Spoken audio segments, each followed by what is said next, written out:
gouvernance en Afrique, la corruption alimentaire, l'instabilité politique. Nous sommes de retour sur ce plateau dans la deuxième partie de cette émission Échange. Alors, la question de la gestion des biens publics a constitué ces 10 dernières années, si je ne me trompe pas, peut-être les 20 dernières années, un point de crispation entre les gouvernants, les partis politiques d'opposition, des acteurs de la société civile que vous êtes. Est-ce qu'on peut dire que la corruption est le déterminant majeur de l'instabilité politique en Afrique de l'Ouest, par exemple? Monsieur Amegabo. Oui, nous pourrons le dire dans la mesure où la corruption prospère là où l'état de droit agonie. Et donc, nous remarquons que lorsque les règles ne sont pas claires et établies, ou que lorsque ces règles existent mais ne sont pas respectées, la corruption trouve le terreau favorable pour prospérer. Et donc, ces dernières années, nous avons remarqué en effet que dans certains pays, les règles qui permettent la libre expression, les règles qui permettent de recadrer la délivrance des services publics ne sont pas respectées. Pour le dire simplement, lorsque nous voulons passer un marché public, il y a des règles qui sont établies pour définir la matière, définir les différentes étapes, définir les personnes qui seront qualifiées. C'est la même chose lorsqu'on veut lancer des appels à candidature pour des candidats qui veulent postuler à un poste. On définit des critères afin de pouvoir recruter le méritant, le meilleur, ou au niveau des prestations de services afin d'avoir le meilleur prestataire. Mais lorsque ces règles ne sont pas respectées de manière délibérée, qu'est-ce qui arrive? On prend des gens qui ne méritent pas. On prend des gens qui sont médiocres, on prend des prestataires qui ne maîtrisent pas leurs fonctions et à la fin, c'est que les résultats attendus ne seraient pas obtenus. Lorsque nous prenons des pays qui excellent en matière de performance dans la transparence, qu'est-ce qui est fait? Tout est défini en unité. Par exemple, lorsque vous voulez lancer la construction d'un bâtiment public, on sait combien la dalle coûterait par mètre cube. On sait combien de quantité d'eau doit être utilisée et quelle quantité de matériaux. C'est prédéfini. Et donc, quel que soit le prestataire, vous devez rentrer dans cette mouture-là. Et donc, votre offre est évaluée en fonction du référentiel établi. Mais dans nos pays, ce qui manque, c'est que ces référentiels n'existent pas. Peut-être ça peut être superflu pour certains de nos téléspectateurs. Mais lorsque nous venons, par exemple, sur les questions de mission, tout simplement, vous savez que dans beaucoup de pays, surtout en Afrique, ce sont les frais de mission qui gangrènent plus les ressources publiques au niveau de l'État. C'est-à-dire que les fonctionnaires inventent des missions, ils sont dans leur bureau, mais ils sont en même temps en mission sur le terrain parce qu'il y a des perdièmes de missions qui doivent être payés, il y a la logistique, donc la voiture, si c'est par avion, donc l'avion, l'hôtel et tout, qui devrait être payé. Et généralement, il n'y a pas de référentiel. Il n'y a pas de preuves pour pouvoir avoir... Avant d'avoir les preuves, il faut avoir de référentiel. Par exemple, si un fonctionnaire doit quitter Lomé pour se rendre à Dapaon, il faut que l'État définisse que pour aller à Dapaon, voilà ce que doit coûter le kilomètre pour l'essence, ce que doit coûter la location de voiture pour la catégorie de personnel, ce que doit coûter l'hôtel, quel que soit la mission qui doit être accomplie. Et donc, ça ferait que quelqu'un n'ira pas à Dapaon et viendra dire qu'il a consommé peut-être 10 millions de carburant sur le même trajet, alors que normalement, ça ne peut coûter que 100 000 ou 200 000. Ou aller prendre un hôtel qui coûterait 100 000 francs la nuitée, alors qu'en principe, suivant la localité, ça doit être moins de 20 000. Je ne sais pas si vous comprenez un peu. Et donc, la corruption profite du flou qui n'est pas clairement établi pour pouvoir prospérer. Et donc, il faudrait comprendre que pour lutter contre la corruption, il est important de définir les référentiels, d'avoir les règles qui soient clairement établies et connues de tout le monde, d'avoir des institutions de contrôle qui permettent de mettre à jour, parce que les choses évoluent également, hein, ce n'est pas statique. Il y a la cherté de la vie, il y a des conjonctures internes et internationales qui font que les prix peuvent peuvent varier à tout moment et dont ces institutions permettent, à travers des péréquations, de pouvoir actualiser ces référentiels, d'actualiser les normes, ce qui ferait que chacun sera évalué suivant des normes déjà établies. Est-ce que la corruption est une conséquence de l'instabilité politique ou un facteur important de son aggravation? Je pense que c'est entremêlé. C'est entremêlé parce que nous avions étudié la Grèce. On parle de l'Afrique, mais c'est important. La Grèce était un pays stable à un moment donné. La Grèce antique? Oui, antique, mais la Grèce actuelle.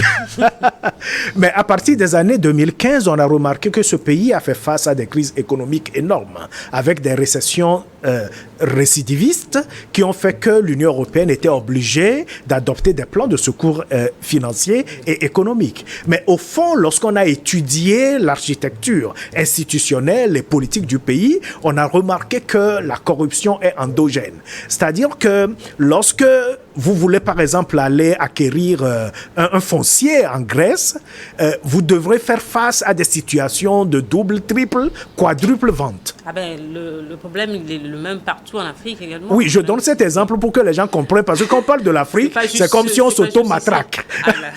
Donc c'est pour dire que ce n'est pas seulement les pays africains, même les pays occidentaux qui ne respectent pas les bonnes pratiques, à un moment donné s'écroulent.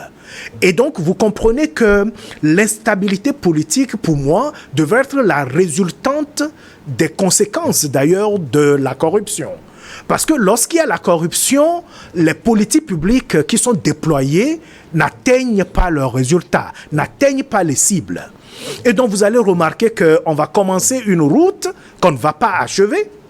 On va commencer la construction d'un centre de santé ou d'une école qu'on ne va pas achever, ou même qu'on ne commence pas du tout, parce qu'entre-temps, la personne qui doit gérer a détourné l'argent, a effacé la ligne.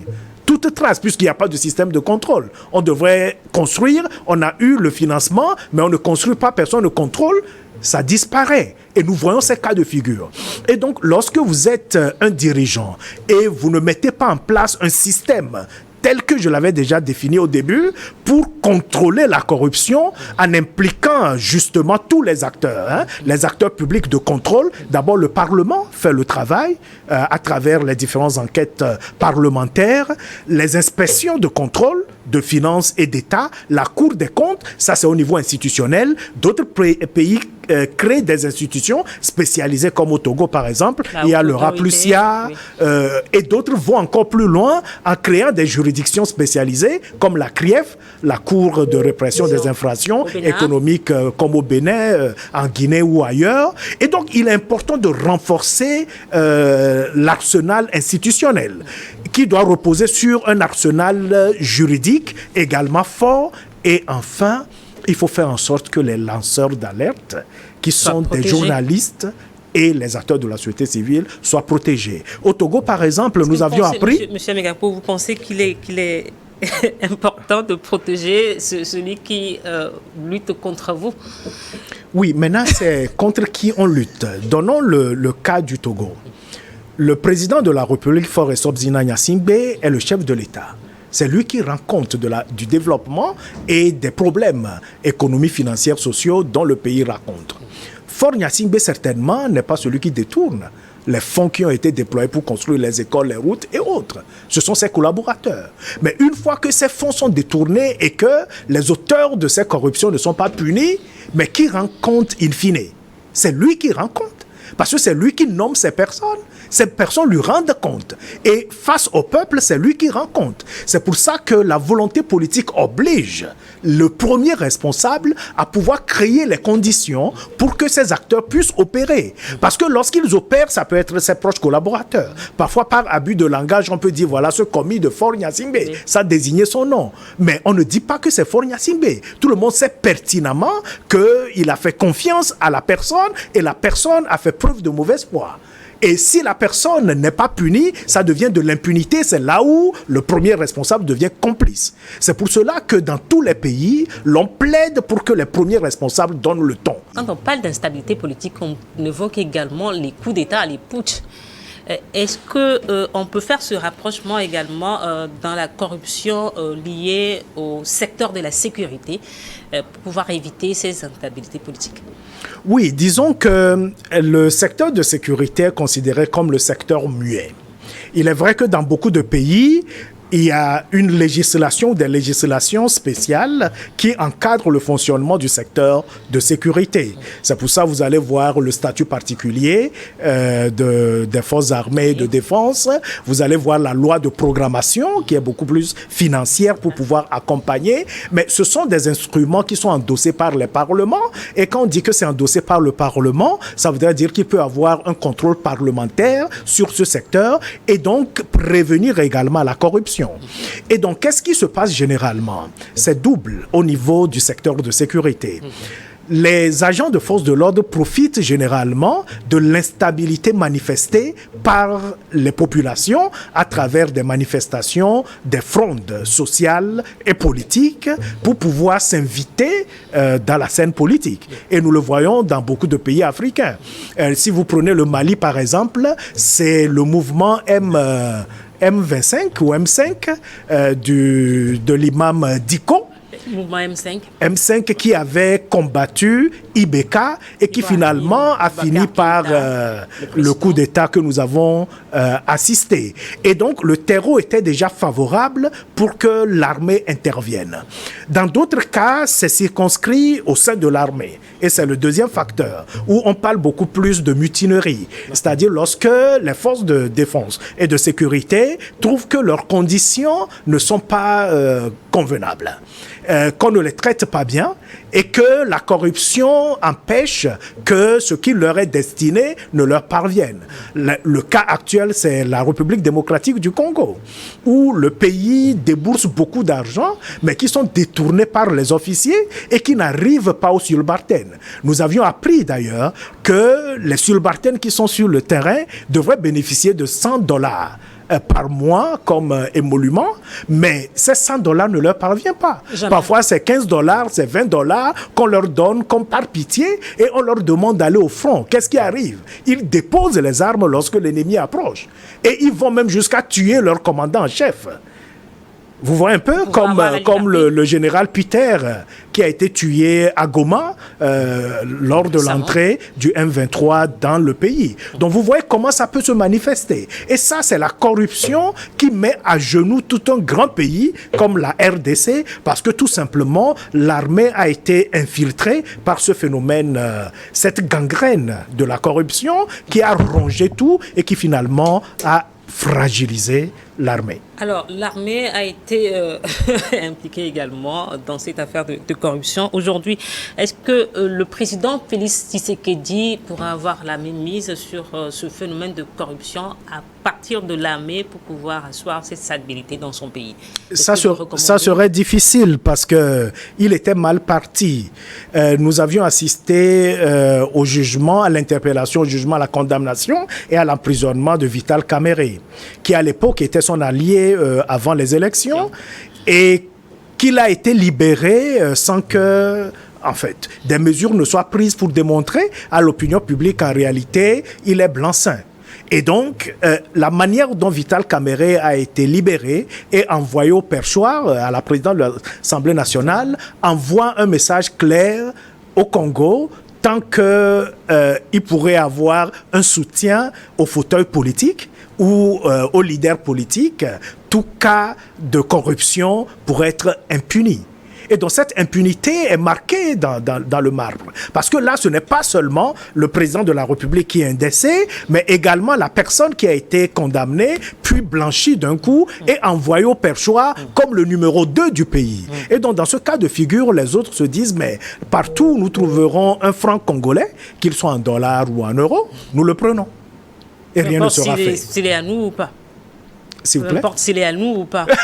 s'il est à nous, non, parce que lorsqu'on parle de corruption, lorsque ça ne vous appartient pas, donc ce sont des avantages indus dont vous bénéficiez. Vous parlez de ces militaires au front auxquels les $100 ne parviennent jamais. Cet argent leur est dû. Leur est dû, bien donc, sûr. Dès qu'ils prennent, c'est à eux. C'est à eux normalement, mais les généraux, les officiers supérieurs, ceux qui doivent convoyer l'argent de Kinshasa jusqu'à Nord Kivu et Sud Kivu, détournent l'argent tout simplement. Alors, corruption et stabilité politique, que faire pour les gouvernants africains pour pouvoir asseoir cette stabilité dans leur pays? Nous pensons que la démarche est claire. Il faudrait d'abord prendre conscience du fait que la corruption est une gangrène qui, à terme, met à genoux tout un pays.